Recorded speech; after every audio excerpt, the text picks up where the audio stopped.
Our next author is from, you guessed it, Immaculate Conception of Darden Prairie, Missouri, who produced lots of wonderful authors. Is the teacher perhaps here from Darden Prairie? Excellent. And tell us your name. We're going to applaud you right now. Thank you. And one of her students is Grace Schluter, and Grace is here to read her story that she wrote when she was in the 6th grade with a great name, Stuck in a Silo.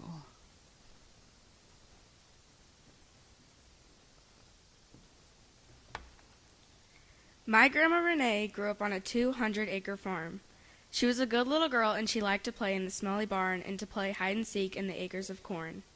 One day, my grandma's friend Shelley came over and was tired of the barn in the field. Out of the corner of her eye, Grandma saw the gigantic silo, which was at the front of the farm. She thought it was full of ripe corn, and they hoped for adventure. The girls quickly ran to the silo. The silo was so enormous, the girls had to climb a ladder to get in. When they reached a hole where they could climb in, they looked at each other. My grandma said, "You go first." Shelley took the first step, and right when she stepped in, she knew something was wrong. The corn was soggy and wet.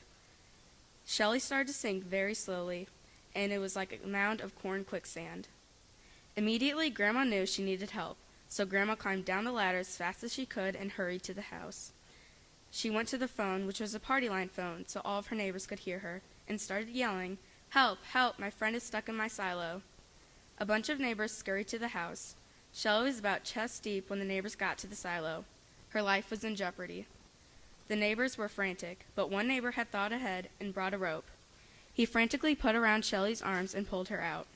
The neighbors stood at the bottom of the silo yelling, "Is she okay?" Shelley was so scared she couldn't stop shaking. Grandma and Shelley got in an incredible amount of trouble. As punishment, my grandma did many chores, and I can't believe this, but my great-grandma was so angry she actually said some bad words. Shelley and Grandma learned their lesson. Don't go into the silo.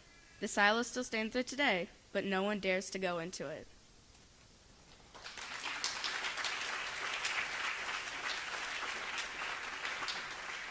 And Grace's grandma is here today, if you wouldn't mind raising your hand or standing up even.